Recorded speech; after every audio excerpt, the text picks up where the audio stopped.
సామెతల గ్రంథము 19వ అధ్యాయం. బుద్ధిహీనుడై తన పెదవులతో మూర్ఖముగా మాట్లాడు వానికంటే యథార్థముగా ప్రవర్తించు దరిద్రుడే శ్రేష్ఠుడు. ఒకడు తెలివి లేకయుండుట మంచిది కాదు, తొందరపడి నడుచువాడు దారి తప్పిపోవును. ఒకని మూర్ఖత వాని ప్రవర్తనను తారుమారు చేయును. అట్టివాడు హృదయమున యెహోవా మీద కోపించును. ధనము గలవానికి స్నేహితులు అధికముగా నుందురు. దరిద్రుడు తన స్నేహితులను పోగొట్టుకొనును. కుటసాక్షి శిక్ష నొందకపోడు. అబద్ధములాడువాడు తప్పించుకొనడు. అనేకులు గొప్పవారి కటాక్షము వెదకుదురు. దాతకు అందరూ స్నేహితులే. బీదవాడు తన చుట్టములందరికీ అసహ్యుడు. అట్టివానికి స్నేహితులు మరి దూరస్తులగుదురు. వాడు నిరర్ధకమైన మాటలు వెంటాడువాడు.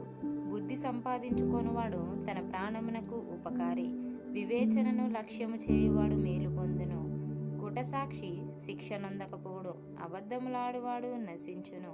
భోగములు ననుభవించుట బుద్ధిహీనునికి తగదు. రాజుల నేలుట దాసునికి బుద్ధిగా తగదు. ఒకని సుబుద్ధి వానికి దీర్ఘశాంతమునిచ్చును. తప్పులు క్షమించుట అటివానికి ఘనతనిచ్చును.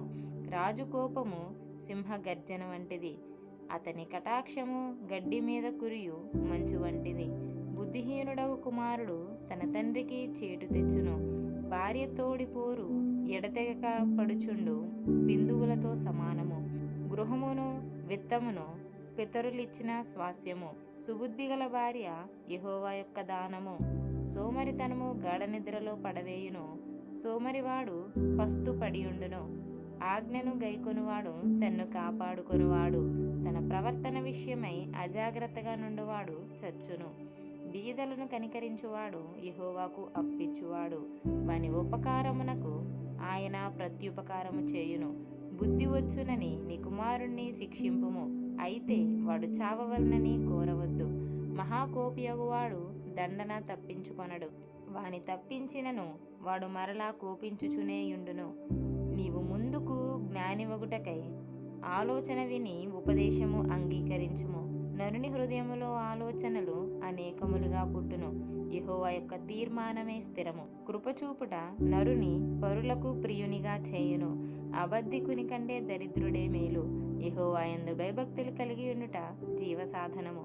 అది కలిగిన వాడు తృప్తుడై అపాయము లేకుండా బ్రతుకును. సోమరి పాత్రలో చెయ్యి ముంచునే గాని తన నోటికి దాని తిరిగి ఎత్తనైనా ఎత్తడు. అపహాసకులు దండింపబడగా చూచి జ్ఞానము లేనివారు జ్ఞానము నొందుదురు. వివేకులను గద్దించిన ఎడల వారు జ్ఞానవృద్ధి నొందుదురు. తండ్రికి కీడు చేసి తల్లిని తరిమివేయువాడు అవమానమును అపకీర్తిని కలుగజేయువాడు. నా కుమారుడా, తెలివి పుట్టించు మాటలు నీవు మీరగోరితివా? ఉపదేశము వినుట ఇక మానుకొనుము. వ్యర్థుడైన సాక్షి న్యాయము నపహసించును. భక్తిహీనుల నోరు దోషమును జుర్రుకొనును. అపహాసకులకు తీర్పులను, బుద్ధిహీనుల వీపులకు దెబ్బలను నియమింపబడినవి.